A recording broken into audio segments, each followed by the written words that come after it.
Assalamualaikum warahmatullahi wabarakatuh. Bismillahirrahmanirrahim. Alhamdulillahirabbil alamin.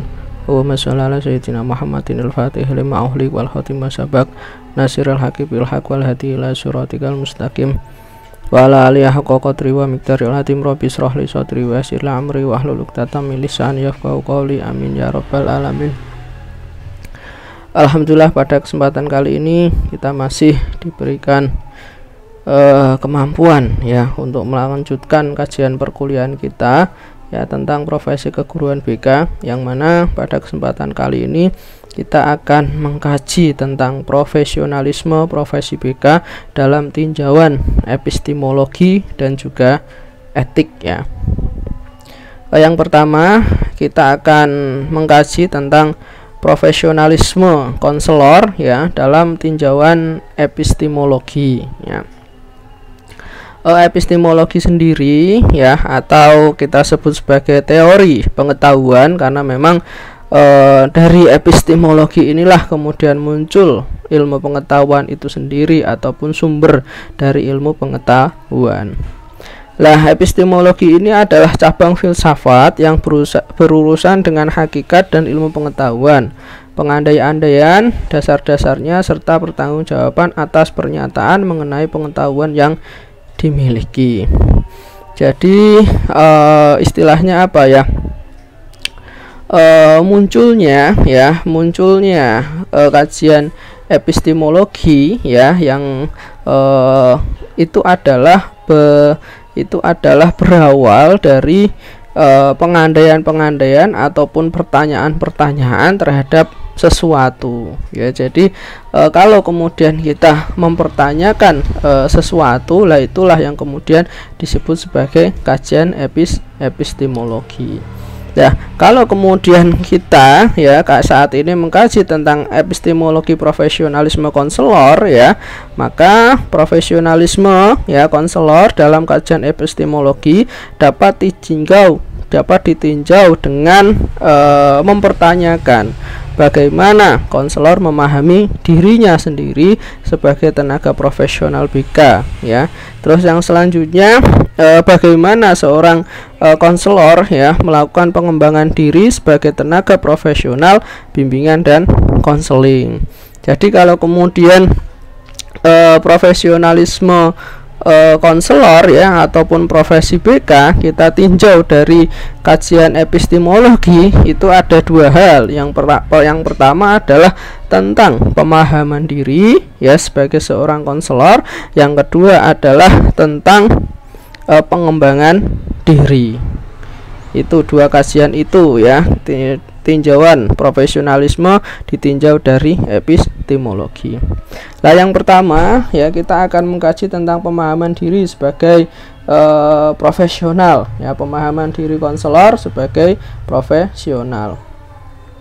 Seseorang ya sebelum dengan sungguh-sungguh mempertimbangkan diri sendiri sebagai seorang konselor, seseorang hendaklah dengan kritis dan jujur menilai dirinya, terutama tentang apakah memang kemauannya cukup kuat untuk secara bertanggung jawab membantu orang lain. Jadi sebagai seorang calon konselor ya, kita sebaiknya harus kritis ya dan juga jujur. Apakah memang kita memiliki kemampuan yang cukup kuat dan juga memiliki kemampuan untuk bertanggung jawab dalam membantu orang lain. Monggolah ditanyakan kepada diri kalian masing-masing ya sebagai seorang calon konselor, karena dengan itu kita bisa menilai apakah kita kemudian layak menjadi seorang konselor yang profesional. Nah, konselor yang membantu orang lain tetapi dengan maksud agar konselor itu dapat menghindarkan diri dari masalah-masalahnya sendiri akan kurang efektif. Jadi motif seseorang untuk kemudian menjadi konselor itu kan macam-macam. Nah, ada salah satunya adalah konselor ya, orang yang kemudian menjadi konselor agar supaya dia terhindar dari masalahnya sendiri. Itu juga kurang efektif ya.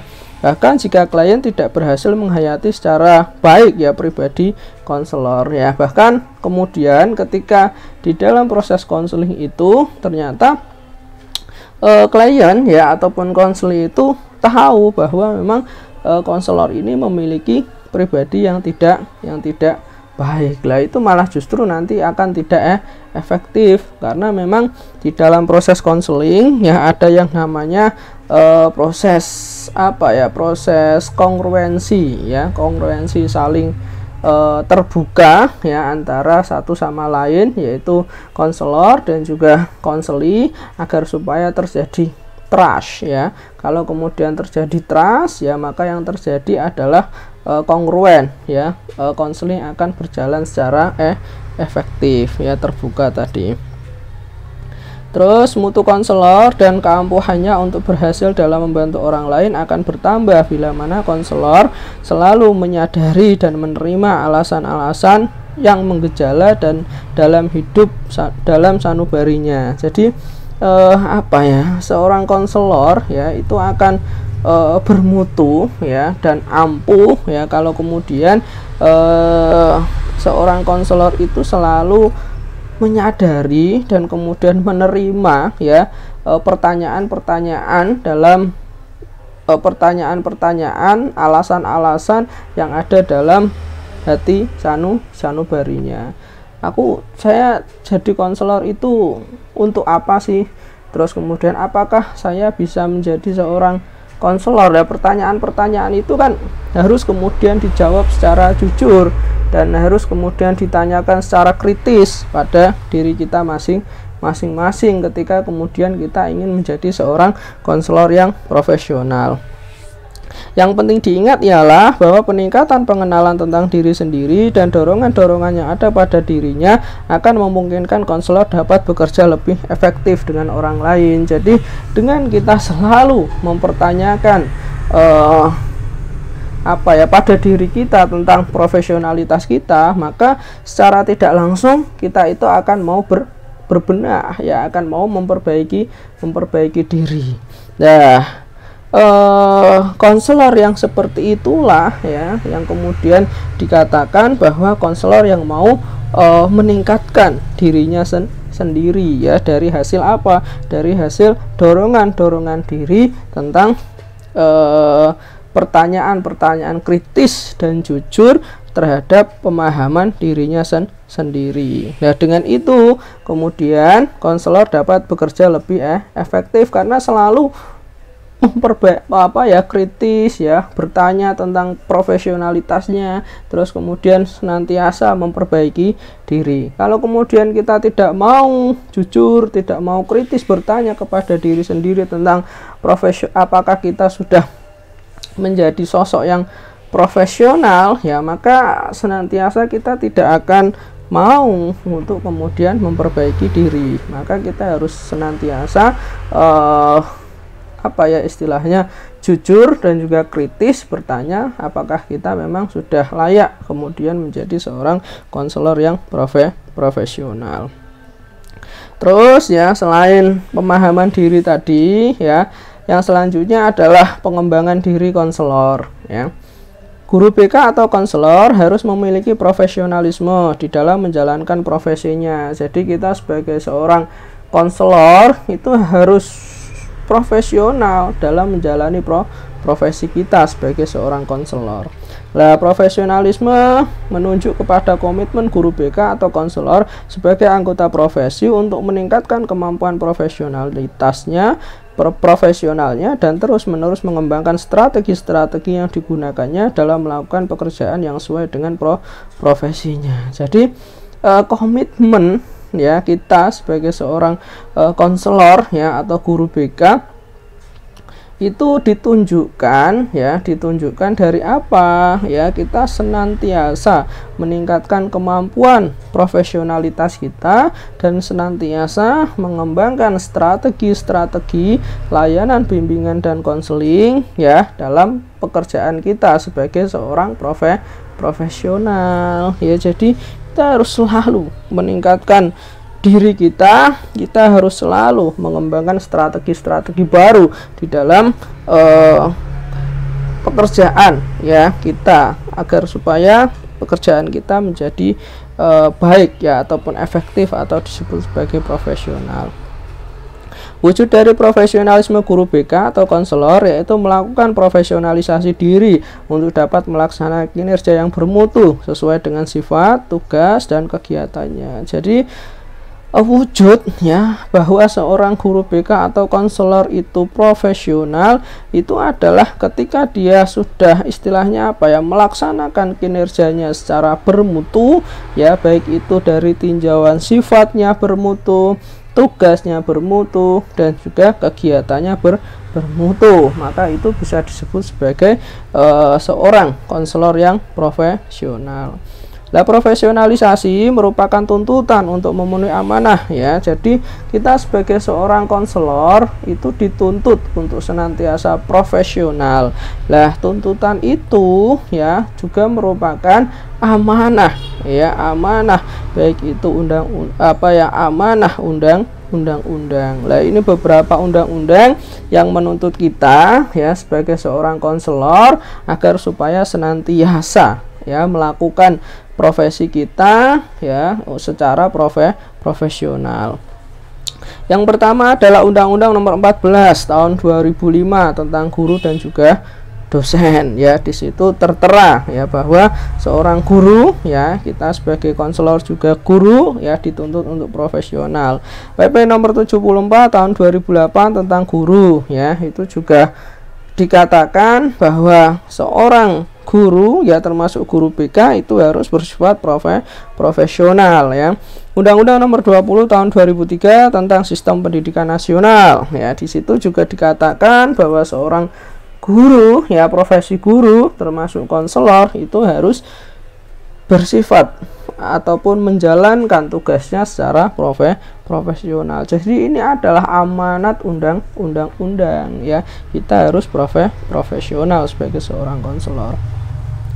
Profesionalisasi merupakan proses yang berlangsung sepanjang hayat dan tanpa henti. Jadi untuk menjadi seseorang yang profesional itu tidak bisa kemudian hanya misalnya ditempuh di jenjang S1 saja misalnya, terus kemudian kita lanjut S2 misalnya, ataupun kita mengambil pendidikan profesi misalnya, ataupun kita mengikuti PPG BK misalnya. Nah, itu tidak serta-merta kemudian kita dikatakan profesional, tapi proses menjadi seseorang yang profesional itu berlangsung sepanjang hayat dan tanpa henti. Kita sepanjang hidup kita harus senantiasa meningkatkan profesionalitas kita sebagai seorang konselor. Profesionalisasi pada dasarnya merupakan serangkaian proses pengembangan ke profesional berkelanjutan, baik dilakukan melalui pendidikan, latihan, ya prajabatan atau pre-service training, maupun pendidikan, latihan dalam jabatan. Jadi pengembangan profesionalitas ya sekali lagi berlangsung sepanjang hayat dan berkelanjutan, baik itu dalam bentuk training di dalam istilahnya prajabatan ya, ataupun sebelum jabatan, ataupun di dalam jabatan. Jadi sebelum kita menjadi seorang guru BK ya, kita harus saat ini ya kita kalian masih kuliah ya, kalian harus senantiasa kemudian meningkatkan profesionalitas kalian ya sebagai seorang calon konselor ya. Terus kemudian nanti ketika kalian semua sudah menjadi guru BK, nah kalian juga harus dituntut sama ya, baik itu pre-service training ya, prajabatan sebelum menjabat ya, maupun setelah kalian menjabat ya. Setelah kalian menjadi guru BK juga kalian dituntut terus untuk kemudian meningkatkan profesionalitas. Jadi masih mahasiswa juga dituntut, nanti kalau sudah jadi guru BK juga dituntut untuk meningkatkan profesionalitas. Pokoknya berlangsung sepanjang hayat dan tanpa berhenti ya, untuk meningkatkan profesionalisme sebagai seorang konselor. Profesionalisasi merupakan keharusan bagi setiap orang yang menjalankan profesi agar dapat memenuhi tuntutan standar profesi. Nah, karena kita konselor ini adalah merupakan sebuah profesi, karena memang kita tahu bahwa konselor adalah sebuah kegiatan ya, sebuah layanan yang harus dilakukan orang-orang yang memang memiliki keterampilan sebagai seorang konselor yang memang sudah ditempa di dalam pendidikan guru BK, yaitu S1 BK. Jadi memang apa ya istilahnya, seorang konselor ini adalah orang-orang yang konselor ini merupakan pekerjaan yang memang apa ya istilahnya dituntut untuk profesional ya itu. Agar apa? Agar supaya kita bisa memenuhi tuntutan dan juga standar profesi ya. Ada standar profesionalitas konselor itu apa saja lah, itu kita harus senantiasa meningkatkan itu. Oleh karena itu guru BK atau konselor harus mempunyai komitmen yang tinggi dalam upaya untuk meningkatkan kualifikasi dan kemampuan profesionalnya untuk mencapai standar profesi yang ditetapkan ya. Jadi kalian ya harus senantiasa ya berusaha ya berupaya untuk kemudian meningkatkan kualifikasi dan juga kemampuan profesionalitas kalian ya sebagai seorang konselor ya tadi. Pokoknya agar apa? Agar supaya bisa mencapai standar profesi yang ditetapkan. Jadi yang disebut konselor profesional itu seperti apa, dan kita harus senantiasa berupaya, senantiasa meningkatkan kemampuan dan juga kualifikasi kita agar supaya sesuai dengan standar profesi konselor ya, harus terus diupayakan. Terus yang selanjutnya ya tadi tinjauan epistemologi sudah, sekarang profesionalisme konselor dalam tinjauan etis ya. Profesi konseling ya ataupun konselor merupakan keahlian layanan, pengembangan dan pemecahan masalah yang mementingkan pemenuhan kebutuhan dan kebahagiaan pengguna sesuai dengan martabat, nilai, potensi dan keunikan individu berdasarkan kajian dan penerapan ilmu dan teknologi dengan acuan dasar ilmu pendidikan dan psikologi yang dikemas dalam kajian terapan konseling yang diwarnai oleh budaya pihak-pihak terkait. Jadi profesi konselor ini memang apa ya adalah sebuah profesi yang memang harus dilakukan oleh seorang ahli, yaitu ahli bimbingan dan konseling atau konselor ya. Karena apa? Layanan konseling itu sendiri diharapkan ya itu bisa menjadi sebuah layanan yang mengembangkan peserta didik, kemudian memecahkan peserta didik ya, mementingkan pemenuhan kebutuhan peserta didik ya, terus kemudian membuat peserta didik bisa bahagia, bermartabat ya, sesuai dengan nilai, potensi dan keunikan individu masing-masing ya. Dan kemudian dalam apa ya istilahnya, dalam kita melakukan layanan bimbingan dan konseling ya, ini tidak kemudian apa ya istilahnya sembrono ya, istilahnya wis asal-asalan, tapi memang harus menerapkan ya, juga menerapkan ilmu dan juga teknologi, baik itu yang ada di dalam kajian pendidikan maupun di dalam kajian psikologi yang kemudian dikemas dalam terapan kajian konseling. Jadi kita harus memang betul-betul ya menerapkan kajian bimbingan dan konseling itu di dalam proses layanan kita. Jadi makanya kalau kemudian sering ada pertanyaan, Pak, bagaimana Pak jika kemudian ada guru BK yang bukan dari background BK lah, itu ya dikatakan bahwa dia tidak profesional, karena memang dia tidak istilahnya apa ya, bukan merupakan seseorang yang ahli ya, dalam artian memang belum melalui yang namanya jenjang pelatihan ataupun pendidikan BK, sehingga kemudian belum dikatakan bahwa dia itu adalah seorang yang profesional. Lah, layanan BK yang kemudian profesional adalah memang layanan BK yang dilakukan oleh seorang konselor ya, dalam artian dia harus memenuhi kualifikasi, minimal kualifikasi akademik seorang konselor, yaitu menyelesaikan ya ataupun menempuh studi S1 bimbingan dan konseling ya. Itu ya. Jadi kalau tidak S1 BK ya tidak profesional ya dalam layanan bimbingan dan konseling. Terus yang selanjutnya, sebagai pekerjaan profesional maka cara kerjanya diatur dalam kode etik yang jelas. Jadi dalam kita apa ya istilahnya, sebagai pekerja profesional ya, karena memang kita tahu bahwa seorang konselor ini adalah merupakan sebuah profesi yang kemudian harus dijalankan secara profesional, maka itu diatur dalam kode etik yang jelas. Nanti ada kode etiknya dan akan dikaji sendiri ya oleh pemakalah tema selanjutnya. Kode etik adalah kode moral yang menjadi landasan kerja bagi pekerja profesional. Jadi itu adalah kode moral ya, kode moral kita sebagai seorang konselor, dan dalam melaksanakan kegiatan dan juga layanan kita harus senantiasa berlandaskan terhadap kode etik tersebut ya.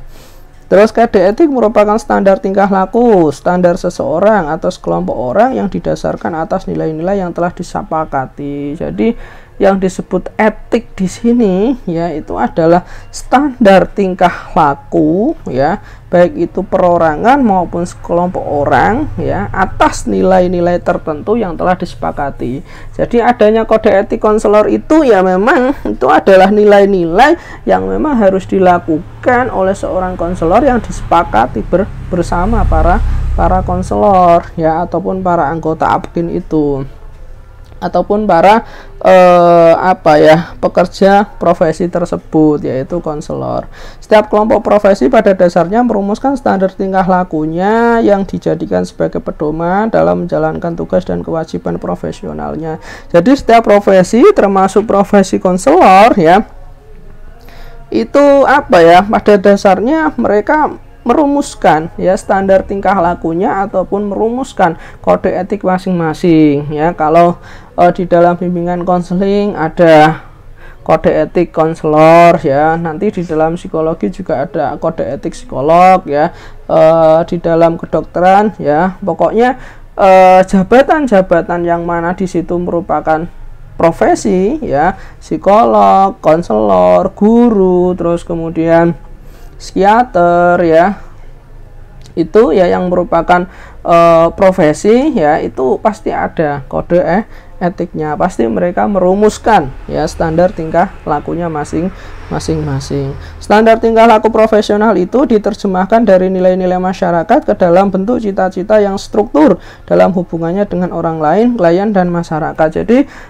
kode etik itu ya itu diambil dari nilai-nilai yang ada di dalam masyarakat. Jadi apa sih kira-kira nilai-nilai yang ada di masyarakat ya berkenaan dengan layanan bimbingan dan konseling, terus kemudian dirumuskan menjadi sebuah kode etik konselor itu sendiri, yang mana nantinya kode etik konselor itu karena memang berasal dari nilai-nilai yang terkandung di dalam masyarakat itu sendiri, maka kode etik itulah yang kemudian ya digunakan oleh seorang profesional ya, dalam hal ini adalah seorang profesi ya, untuk kemudian berhubungan dengan orang lain, klien, dan masyarakat ya, termasuk konselor ya, dalam berhubungan dengan klien, orang lain, dan juga masyarakat harus menggunakan kode etik itu sebagai landasan ataupun acuan dalam bertindak dan berbuat.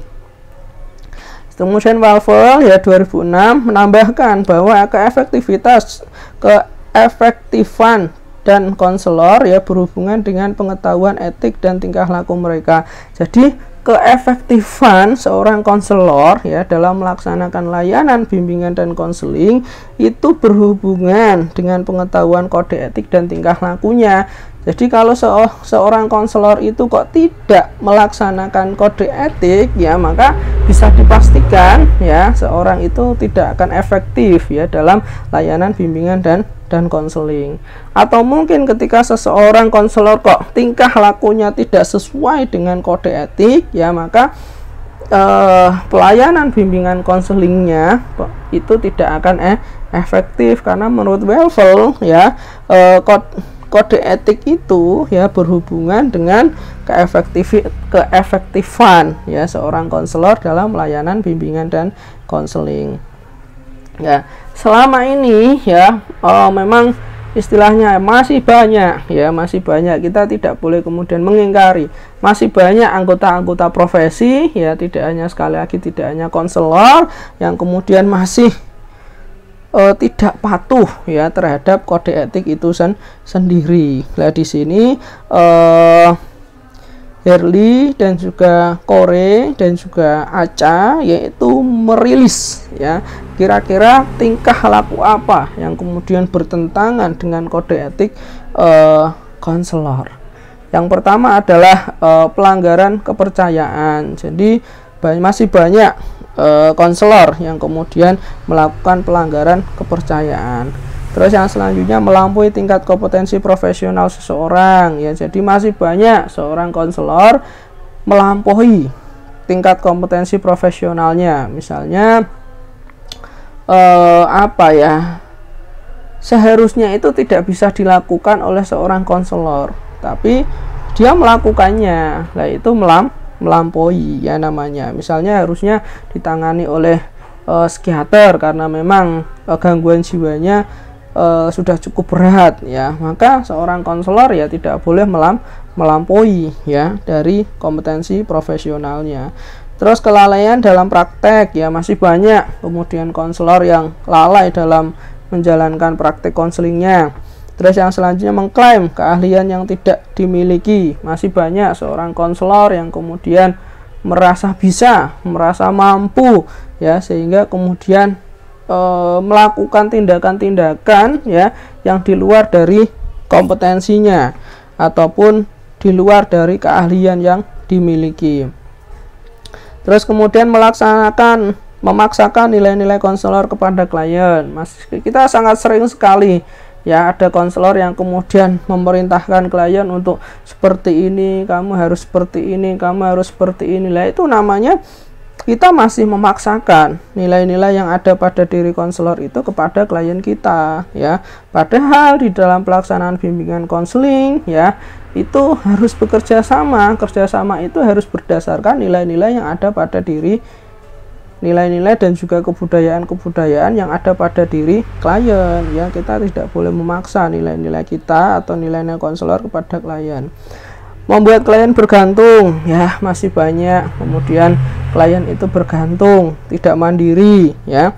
Terus yang selanjutnya melakukan aktivitas seksual dengan klien ya, ini masih banyak ya pelanggaran-pelanggaran yang sifatnya seperti itu ya, pelecehan dan lain sebagainya. Terus yang selanjutnya konflik kepentingan ya, masih banyak klien misalnya wah itu anak nakal, terus kemudian dibantu, dipersulit dan lain sebagainya.